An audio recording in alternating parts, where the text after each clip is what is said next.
What's up? What is Crypto Muscle? Coming to you another YouTube video. Here we are, international renowned, worldwide syndicated. Where's that Crypto Muscle and the Crypto Muscle Network? Coming to you another video. And not only is it the Crypto Muscle and the Crypto Muscle Network, this is the Crypto Muscle Power Hour. Yeah, that's right, the Musclecast. As I wanted to, I don't want to say, it was never dead. It was just around. But this is the Musclecast Power Hour, right? So it's, as you know, a podcast and everything about it that I have going on. You know, a little bit of crypto, a little bit of politics, a little bit of news, a little bit of everything. All right, that's what this is going to be about. As you know, it'll be some sort of podcast. It'll be either an interview. It'll be even a live stream. All right, so I'm trying to work all that stuff out.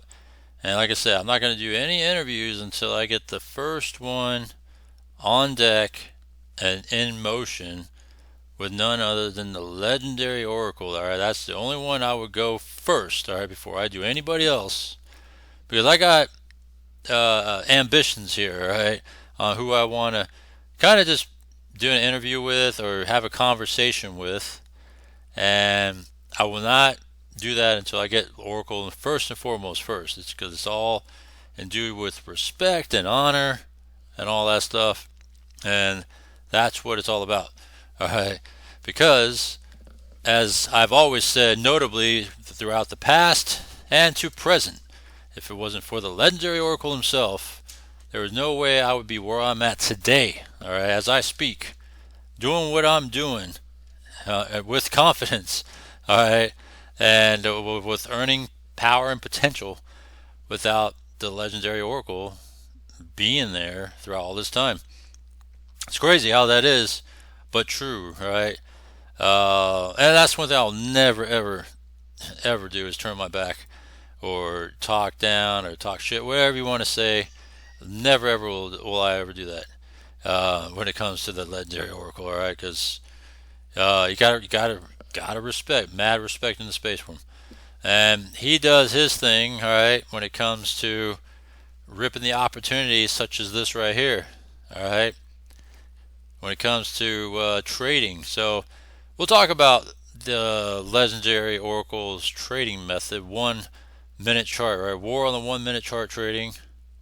So let's take a look over here. That is through the means of the Oracle channels here. So you have Money Trader here. He has several channels here, and it's different channels that represent different things about what he does. His main forte is trading on those charts, right? 5-bit, BitTunex, right? War on the 1 minute chart. That's a particular method that he does on leverage trading, and it's unlike any other I've seen out there. You know, it's just a different approach, a different way to see things, and a very, very fascinating method that, you know, when I started looking around, I'm just like, man, this is the only way I want to learn how to trade. So, you know, throughout time when I've been in this space, especially in my earlier years, I, you know, did not, you know, I started, you know, looking around as I was perusing around platforms. I played around with platforms, if anything, first, right?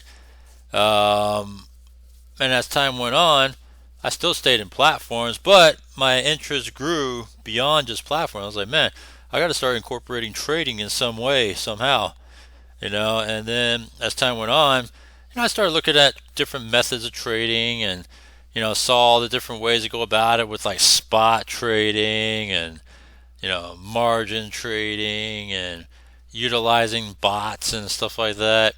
Like in the early years, there was a particular YouTuber, and you know, I forgot the name of the sort of bot, but I want to say Gunbot was like an early program when it came to trading with a program.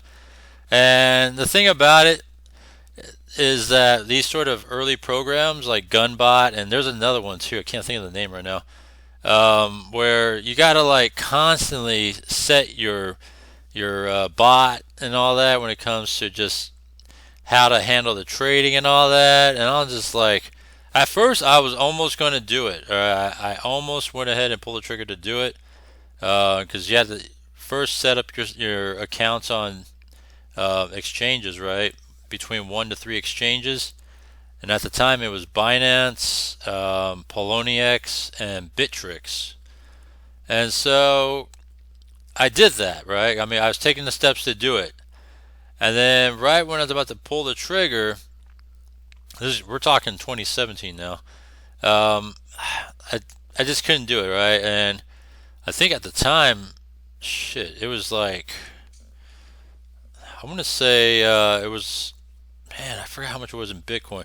You had to put in so much amount of Bitcoin to get this program. That way you could utilize it to trade on these exchanges with the API keys and all that. And I was just like, as I started to think about it more, and then you had to like fine tune it literally every day, right? Because of the different settings and things you got to do every day to manipulate the bot. I was like, screw that shit. I'm not going to do it. So I put it off, and just never looked back. And then I just kept going around. And then, I saw what Oracle was doing because he wasn't really outright trading at first here. He was doing different programs and all that. YouTubers were trashing him because, in the end, to me, they were just jealous because he was killing it. All right, Oracle was killing in the space when it comes to the platforms and all that back then. And so his approach to things back then was different than the crop of YouTubers I was following. So after the fallout of the last of those kind of platforms between arbitraging and Moonberg, that's when the shift in platforms and all that started to really change. Because and notably, it was because of token platforms that all just kind of came and went. They fizzled out and died. You gave up your crypto for some shit coins that were worthless. Those just really died by the wayside. And the shift was going towards now platforms that utilizes crypto to crypto. That's it. No tokens, nothing like that. And at that time as well, that's when Oracle started to really show another side to what he does besides platforms, because he was still killing it. All right, was he started to incorporate the trading, into the daily life of what he does. So it got me interested because I was like, all right, this is something different, and it's not like any other I've seen out there.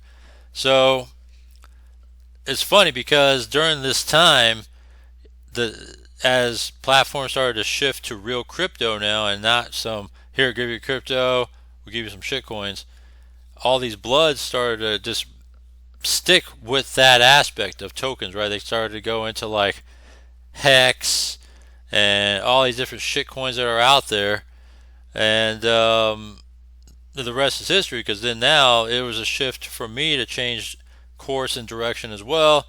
I stuck to the platforms that involved real crypto, such as that's where the you could say that my direction changed for the better was CashFX, right? CashFX, I ended up saving up money to go into the consultation of the Oracle because he started offering consultations now in terms of his method of trading.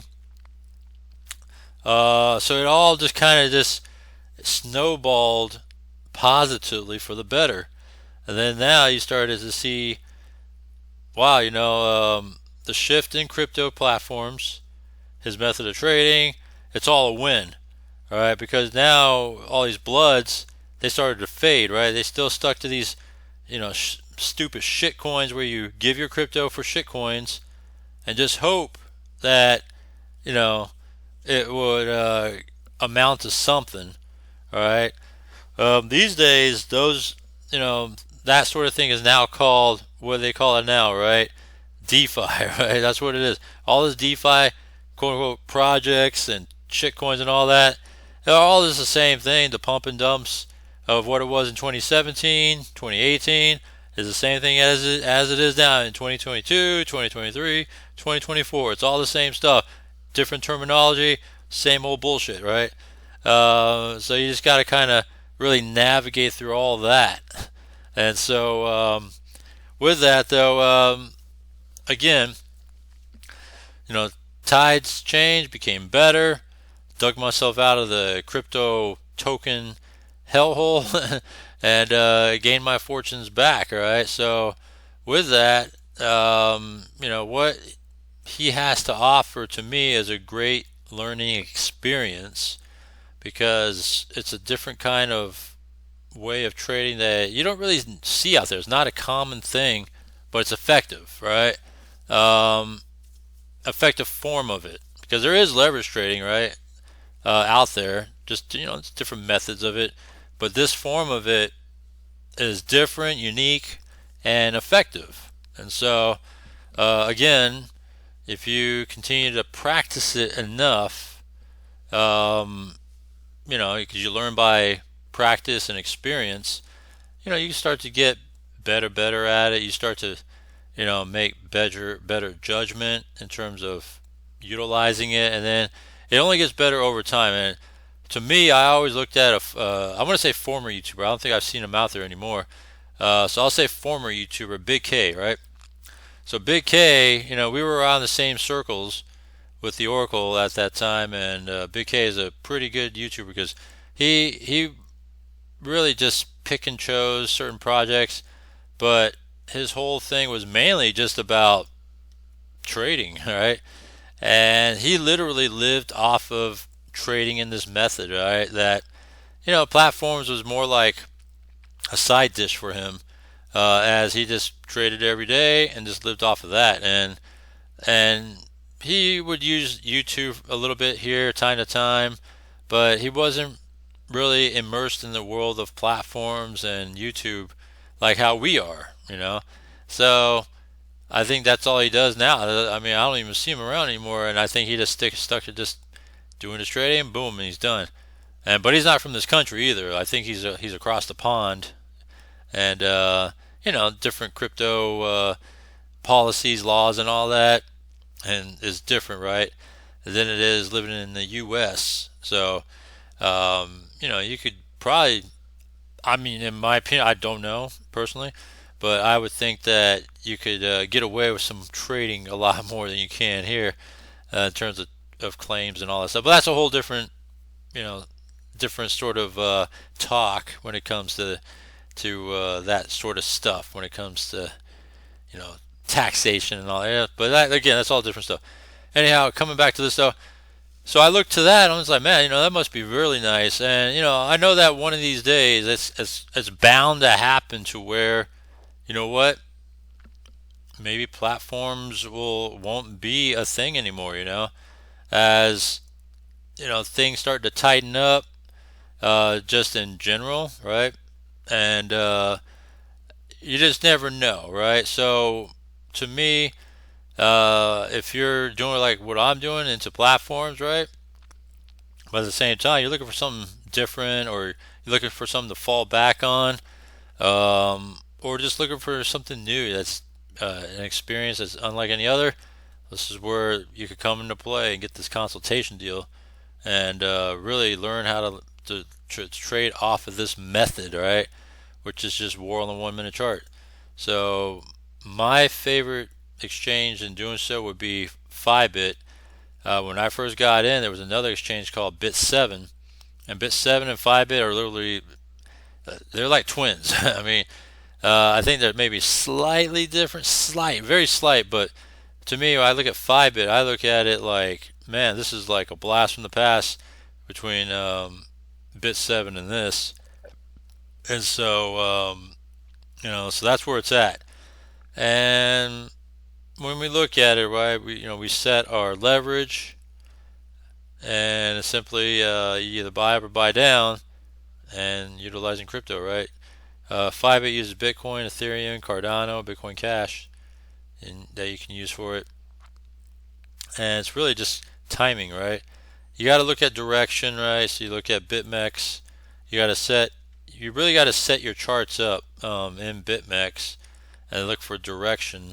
So you look at the 6 hour, right? 6 hours will give you just a snapshot of 6 hours over the last couple of days, right? So you see some red, you see some green. Like the 16th was a nice day, nice and green, right? You come back to the 17th today, man, it's all red today, man. Things are not looking good today. So that, you know what that means to me is opportunity to buy down or sell, to take advantage of downtrending activities, right? And then you look at just, this is 1 minute, so you're looking at direction again on the 1 minute, and then just time it, and then boom, just like that. So what does the consultation do? Well, you're looking at even more of this, but in a finer detail of just things in general that is not really seen in the videos that he does, nor what I'm just saying right now. There's more to it than just the basics of what I'm talking about. So that's where the consultation comes in. When we look at Oracle's Telegram, he's always posting tips, updates, all kinds of stuff, right?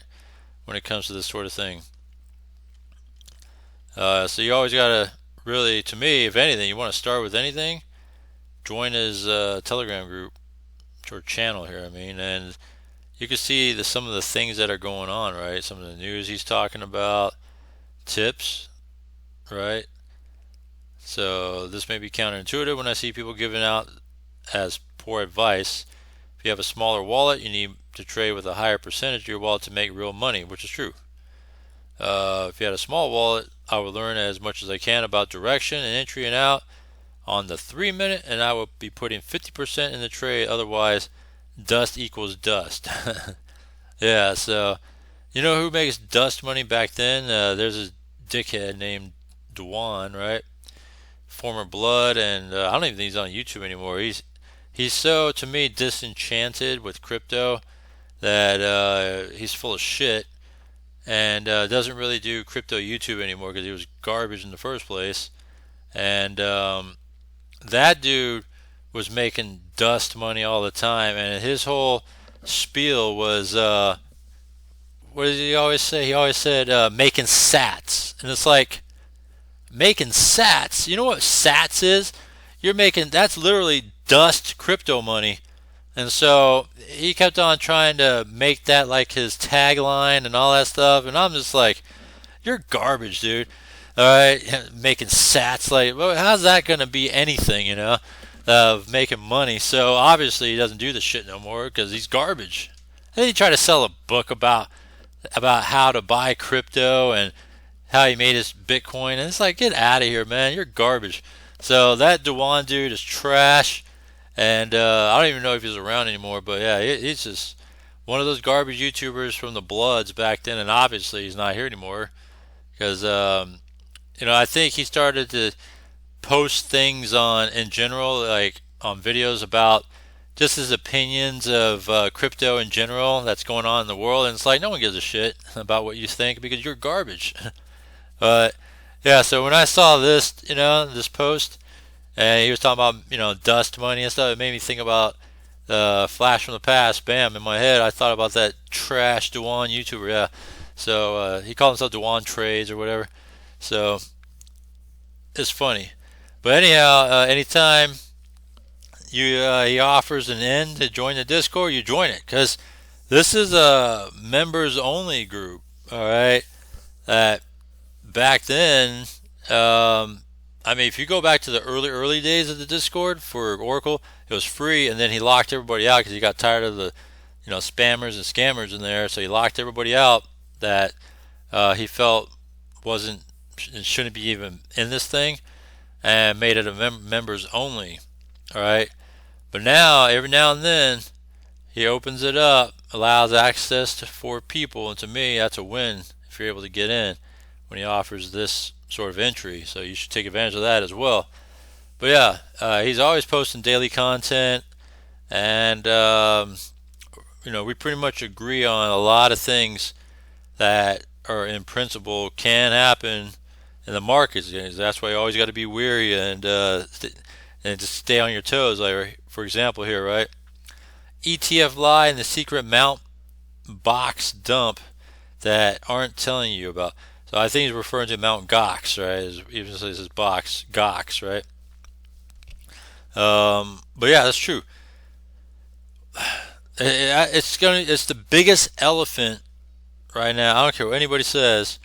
When it comes to what can be a black swan in crypto, is this big ass elephant is just hanging in the room right now, and that is Mount Gox. And to me, if you want to say number two, would be Silk Road, which really no one's really talking about.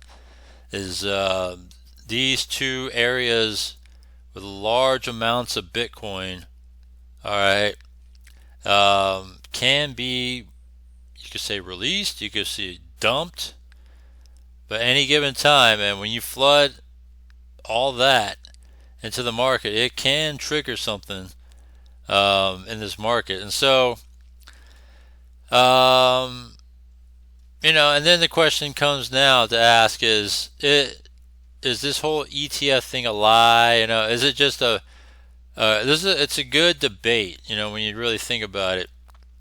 Because after all this talking up, right, for Bitcoin, I mean, and then, leading up to the ETF and all that, let me get out of this part. Let's go to the coin market cap. All right, so here's the coin market cap. Let me just refresh it so that way we could just get the latest here. So it looks like it's about to go under 42, right? It can, you never know. But when we looked at when the ETF came, right, in the recent pump, they were just talking all this stuff about, oh man, ETF, right? So I started to pump it. They're trying to pump this thing because the ETF, man, the ETF's coming, right? And then ETF's been released. Oh shit, so they just kept pumping that shit till it hit 49,000. Then after that, it's been trending downwards since. Like, it was just a big ass pump and dump. And just to make, when you think about it, when it was trending at 41, 42 ish, like where it's been right now, pretty much. And all of a sudden you're pumping it to 49. I mean, that's some decent amount of money you could flip, And is this what ETF was all about? Was just to kind of pump and dump the market at large? I mean, it's arguable, right? So this is kind of a shift towards going into the crypto news here. But on the note of the Oracle trading, check out the consultation. To me, it's worthwhile for your education. If you want to talk about crypto education, because some people say, well, you learn when you lose in platforms, and you learn from putting it out there, and you lose money in trading and all that stuff.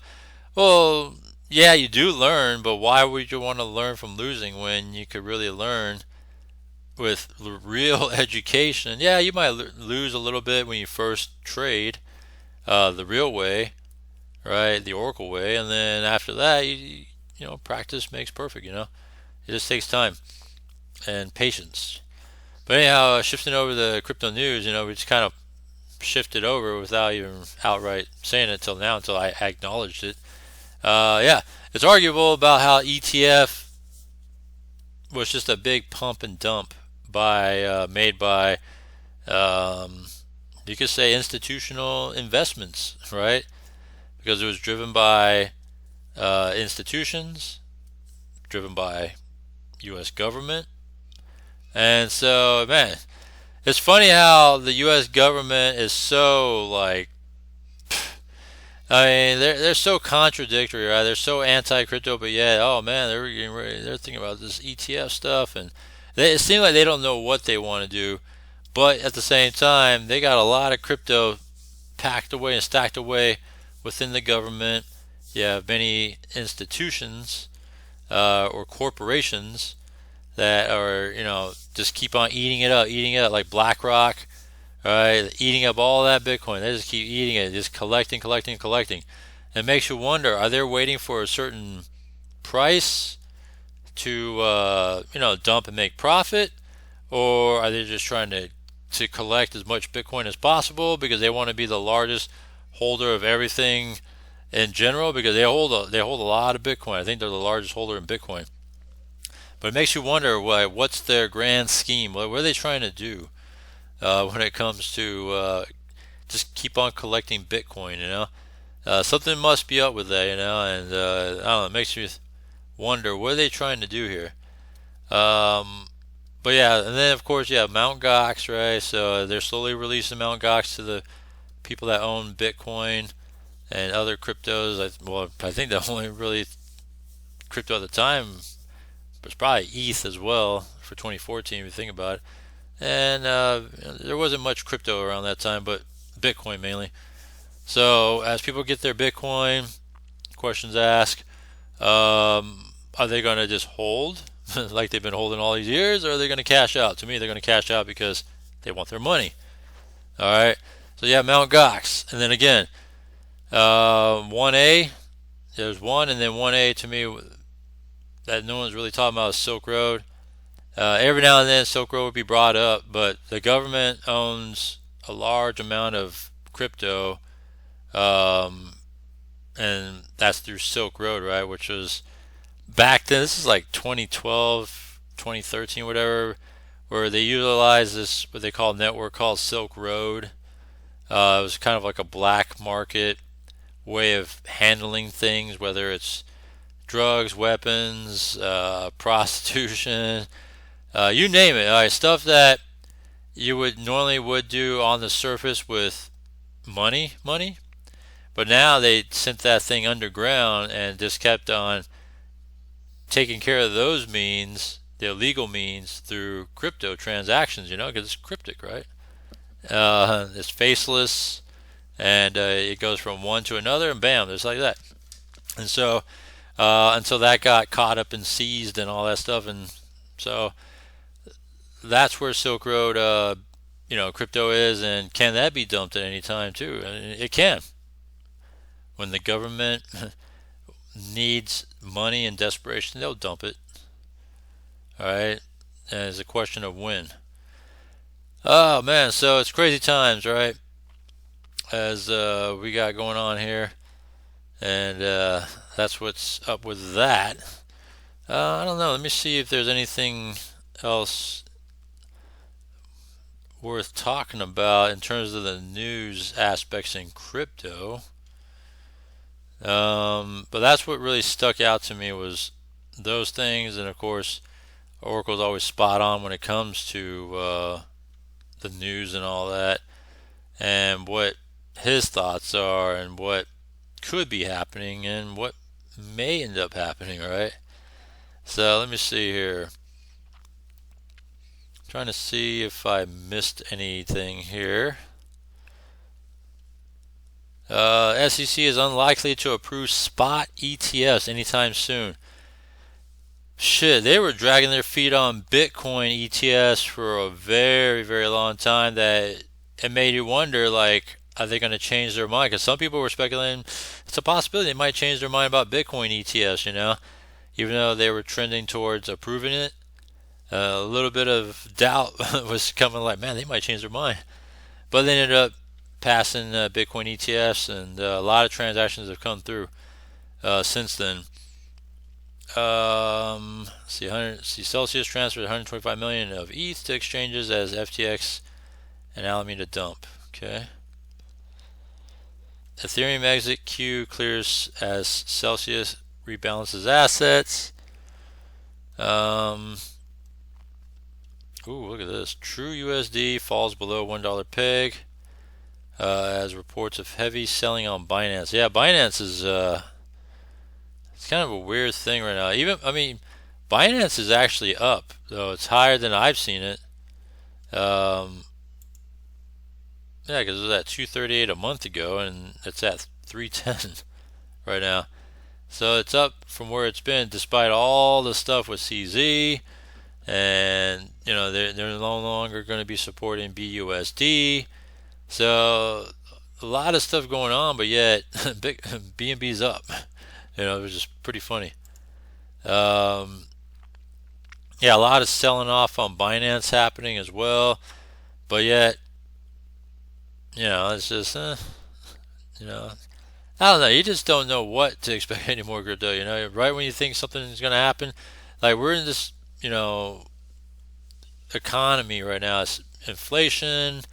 Um, what do they call it?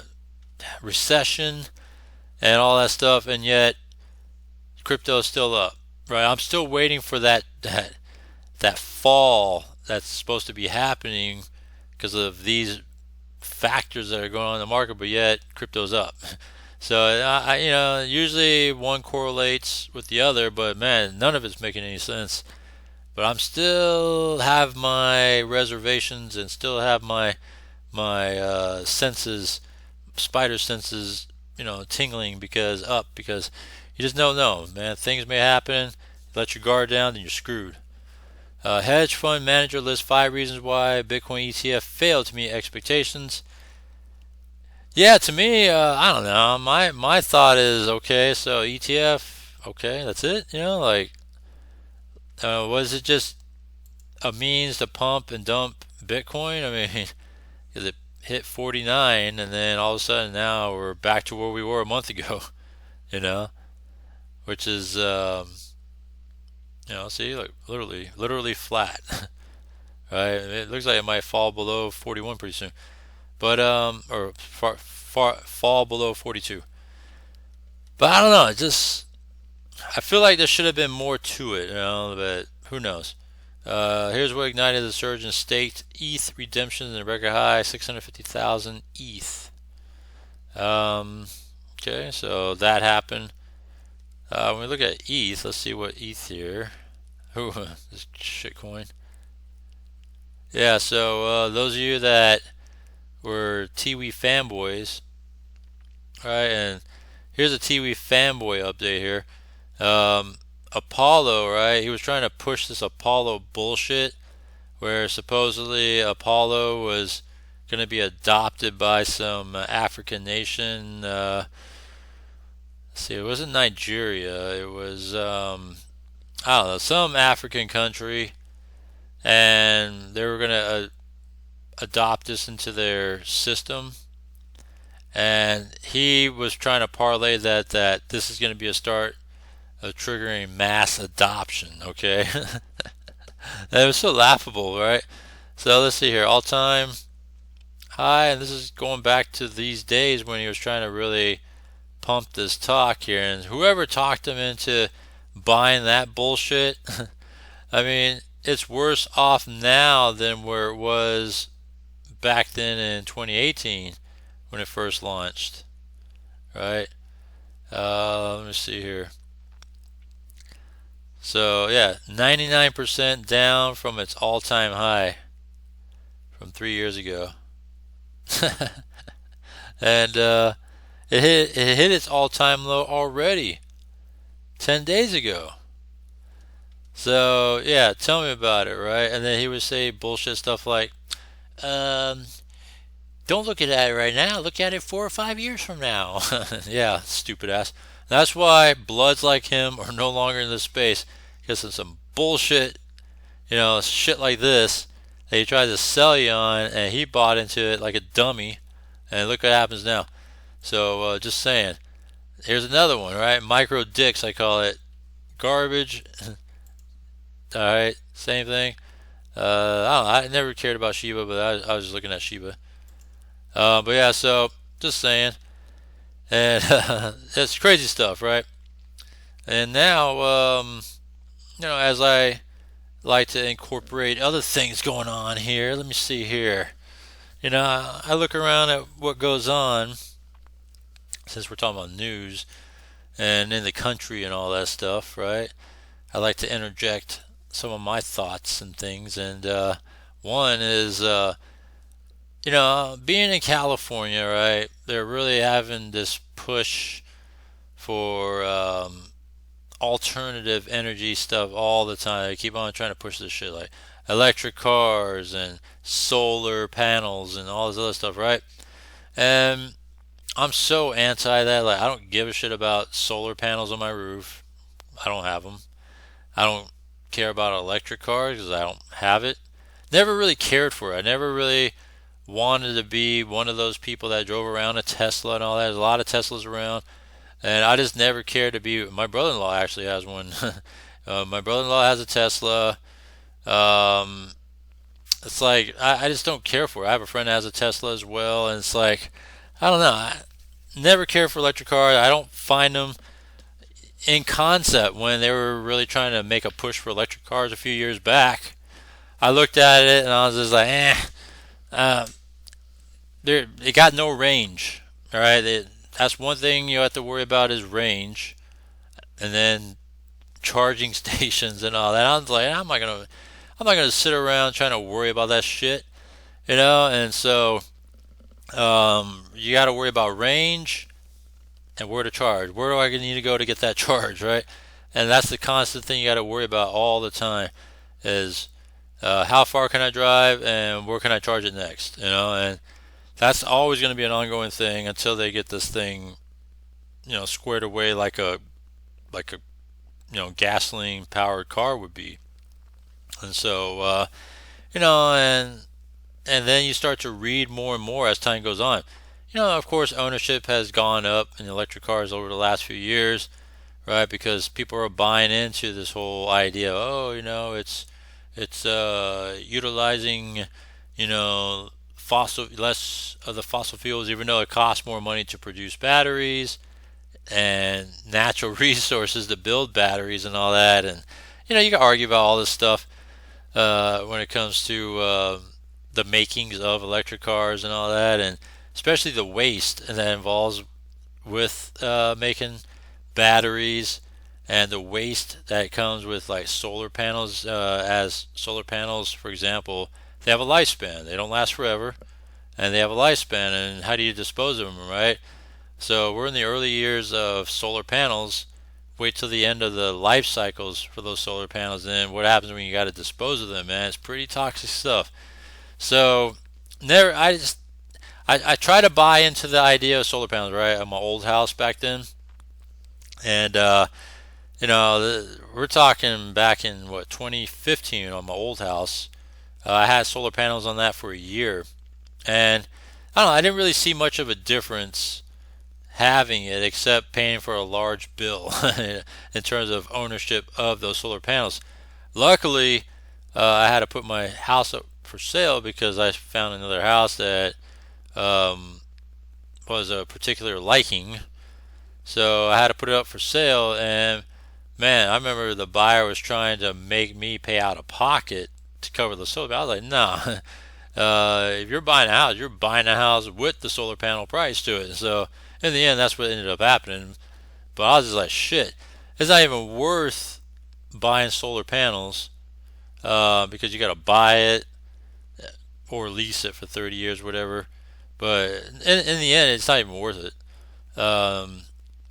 You're just buying in to the matrix here. You're buying in because everybody else is doing it. Screw that shit. And just like electric cars, it's like, what's the point? There's no range, and then you always got to look for a charge. And I remember Oracle mentioned about how they were trying, to go, of course, towards electric Ferraris. And it's like, come on, really? You're gonna have an electric Ferrari? Like, how long is that gonna last? In terms of the charge, and then you gotta look for a charging station for that too. And it's so inconvenient, and you hear it all the time, right? About how when you're going out on a drive, you're constantly worrying about where can I go for the next charge. That's always going to be a thing. When I have another brother-in-law. He has an electric car too, and every time he comes up and visits a lot, and every time he comes up, what does he do? He plugs it in. He's always, he has free access to my house anyway, so the first thing he always pulls up, he opens up the garage, he plugs it right in. And it's like, man, this just sucks to have an electric car. And I don't know. I'll be one of those lone holdouts till the very end for me to get an electric car. Just like this whole, I talked about it last week, the COVID vaccine stuff. Never took it. All right, never took it. Stood my ground, and to this day, never taken it. So that's just who I am or what I am. But this is California for you, though, man. California is just going down the dumps, and it just sucks, you know. Heavy taxation on everything. Like California is one of the worst places you could live in. If you're already living in it, it's fine because you've already adjusted to it. But if you're like a newcomer or you think aspirations of living in California, don't. You know, it's just bad. It's just bad across the board. You know, just taxes. They want to tax you on every little thing there is, right? Like in San Diego County, they try to pass a mileage tax, right? So you're driving a certain amount of miles, they're going to try to tax you on that. And it's like, really? So they're trying to find any way possible to tax you, right? Just because they want to, because they do heavy overspending, and they don't want to just cut, right? They overspend on programs basically, and rather than cut, they rather just keep it going or add more programs. And guess what happens? Who has to pay for it? We do, because they keep adding additional taxes to pay for it. All right, so you have shit like that. And then let's see what else here. So they try to do bullshit stuff like the gas or not the gas tax, the mileage tax. And to me, this whole plastic bag stuff. They were talking about back then. And you're saving on plastics and stuff. So it kind of makes you really reuse your plastic bags more, right? Even though we reuse them anyways, more times than not. But they just try to make you pay, 10 cents a bag. They try to encourage your own bags or to reuse the same plastic bags. And all it was is a change from, a little bit thinner plastic bags to thicker plastic bags. And then you're paying 10 cents for it. And to me, it's kind of a form of taxation, because you're so used to it these days that when you go to the store to buy your food or buy stuff, and they ask you want bags, and of course, what happens? You don't really bring them. So, you might use less bags. So, yeah, I need a couple bags, right? And what happens? You pay like 20 cents more, 30 cents more on top of your purchase, and you get your bags. But at the same time, it's like another form of tax, because what does that really do? You're really paying for thicker plastic bags, and it didn't really solve the initial problem, was trying to get away from it, all right, in the first place. So, it's stupid shit like that, all right? And so, and then you wonder why the country's going down the dumps, right? Because, they're encouraging illegal immigration, right? All right. So think about it in concept. Illegal immigration, all right? And if it's illegal, how are they still here, right?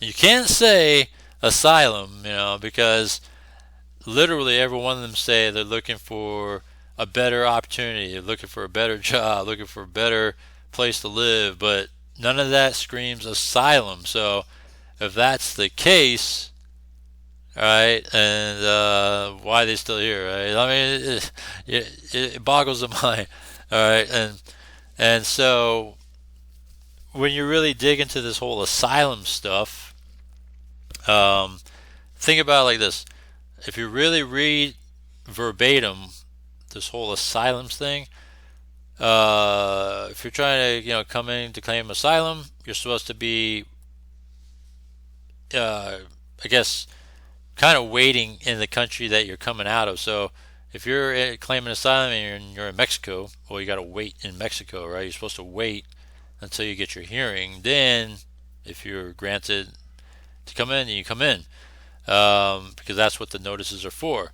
But I know that the notices are backlogged. They're like 6 years, 7 years from now, whatever. But the problem is because there's so many people coming in. That's the reason why there's such a backlog, because it's free reign right now to come into the country.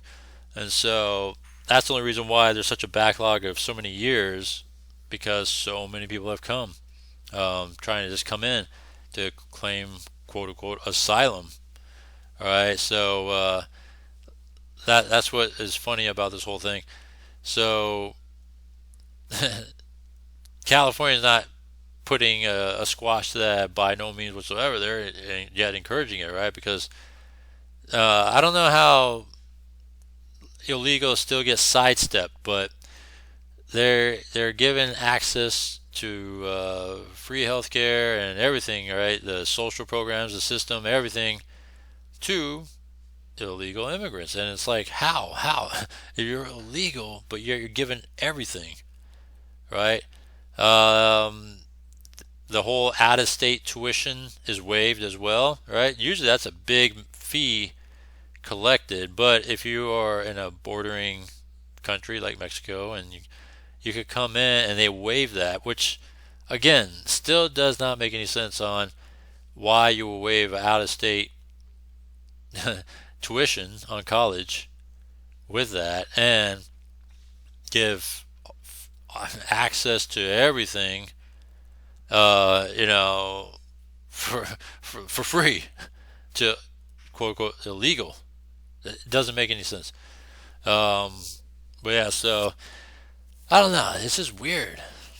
It's just weird. Does none of it makes any sense, and then you wonder why people get disenchanted and stuff, and to the point that people don't really care. You know, like for me, I've never been a person. I never voted ever.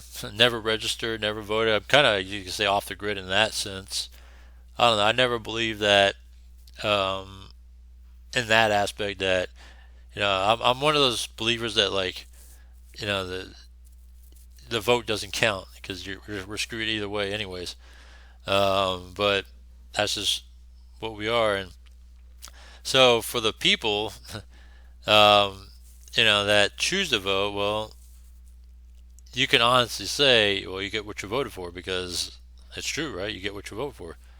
I never voted, so I just live with whatever I get either way, whether I vote for it or not.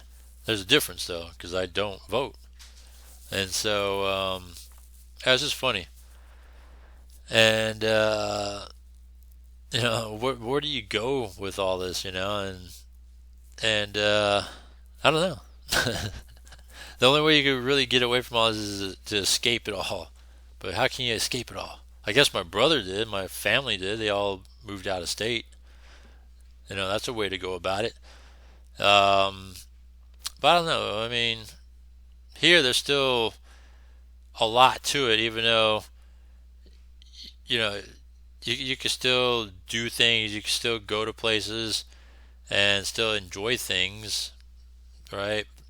Even though places like San Francisco is literally up in shit, literally.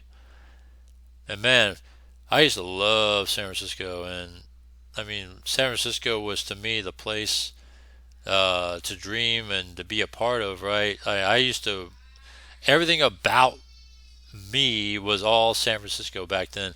I went to college out there. My favorite ball team, San Francisco Giants, 49ers, still my favorite teams. Everything that is San Francisco, man, I loved it, man. I loved the females. I loved everything. I mean, it, back then, right? Fast forward to now, don't give a shit about don't give a shit about San Francisco no more, and it just sucks. It's a terrible city that they just let that thing crumble, and the amount of vacancies and business buildings and stores and restaurants, the homeless population. Oh man, just everything. It's just a shithole. And the only thing worse than that shithole of San Francisco is Oakland. Oakland is straight up in the dumps. You should, if I grew up in the Bay Area, and if you see how Oakland is, that thing is straight up a dump site. And you wonder why all the ball teams left Oakland, because there's nothing really Oakland has to offer. It's just a straight dump, They should have. Well, I shouldn't say it. No, I'll draw a line. I won't even say it. All right. But yeah, if you drive into Oakland, Oakland used to be kind of like the neighboring city that is a cheaper alternative to San Francisco. It doesn't even matter though, because it's a straight dump between both cities. Oakland's worse because there's really nothing there now that they have to offer. At least San Francisco still has a little bit to offer. But yeah, so that's just what it is. Bay Area. Whew. And I don't even live in the Bay Area anymore. I used to live in the Bay Area, but I moved out of the Bay Area shit back in 2015.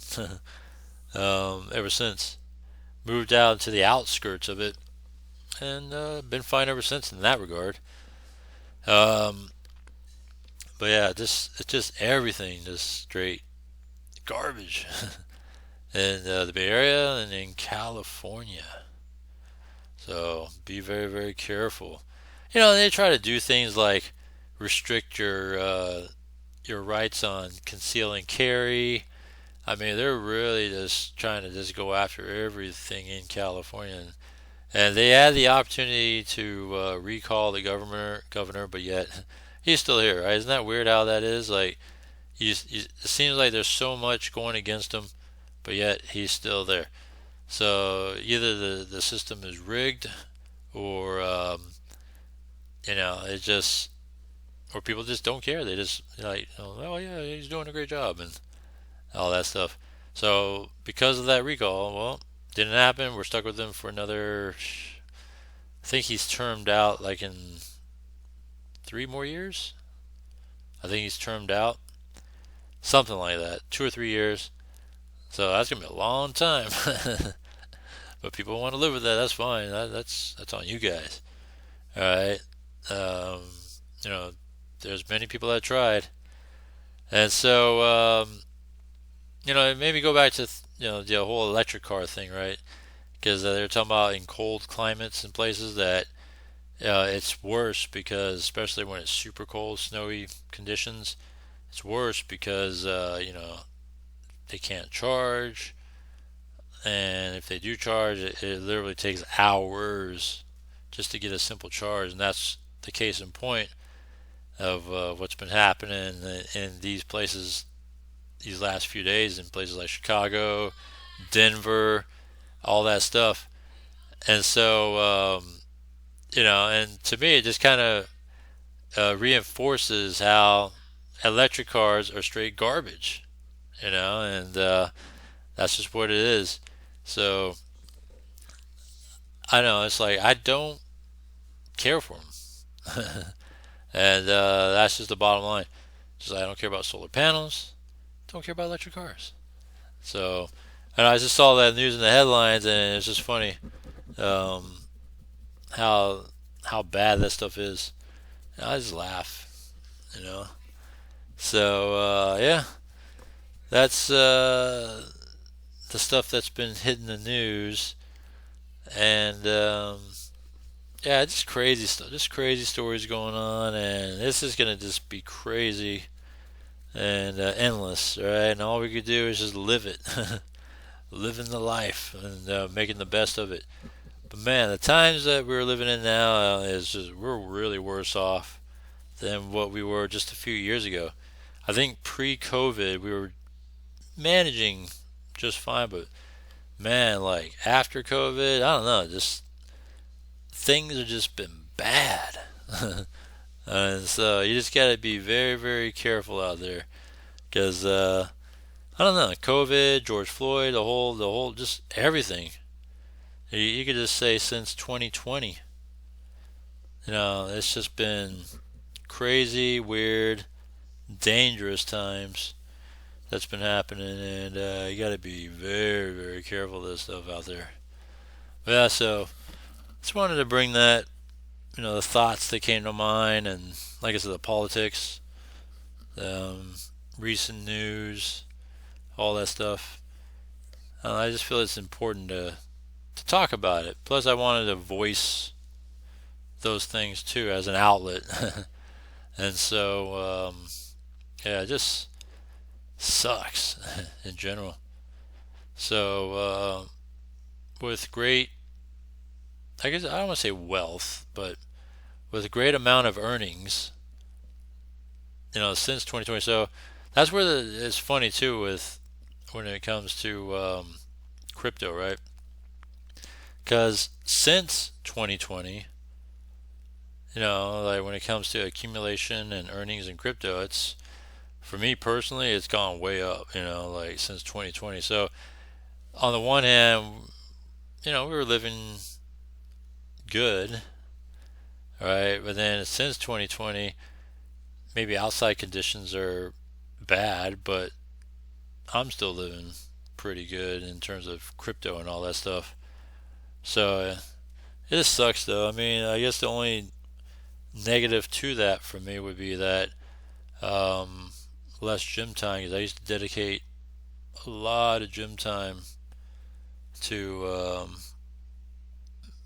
to what I was doing back then, and nowadays less gym time and more into crypto. But it's kind of an addiction. Especially if you're winning. It's a great addiction.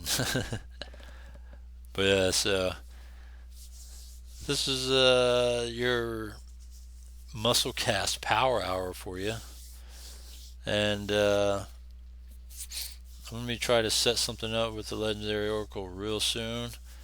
And then after that, I want to really kind of focus in on having conversations with various peoples out there, whether it's other YouTubers, shit, even subscribers. I don't mind touching upon subscribers if they want to come on. And who else? Who knows what else is in store? Interviews, obviously. If I could get interviews with different platforms, and most importantly, I would love to get a live stream going. So that's what I'm going to do in this form of this Musclecast Power Hour, is what I like to call it. And you'll never know what you may get. All right. So very interesting stuff. All right. It's always never a dull moment when it comes to life and crypto and all that, and we just got to do what we got to do. Ooh. Yeah, see how, man, Bitcoin's just crazy right now. Look at that. It's like trending down, but yet it's still kind of up. It feels like it's going to go under 42. Feels like it, but I don't know if it will. Well, yeah, it's funny how ETFs have who's really made money from ETFs? I don't know. This is corporations. I mean, that's what it seems like. Institutional entities and corporations. I don't know. I guess only time will tell. But yeah, so that is the plan. That's the grand scheme that I want to do. Also, again, check out the Oracle consultation. I think it's well worth. If you want to learn anything in education and crypto, that's well worth the education. To me, that's worth what you call it. That's a true investment. If you're talking about investments, it's a true investment. All right. And so with that, subscribe to everything I got. Make sure just, when I say subscribe to everything I got, whether it's my channels, podcast channels, Telegram, Linktree. I mean, a little bit of everything, because I got a little bit of everything for everybody, and that way you can stay on top of everything we got going on as I post stuff daily across the board.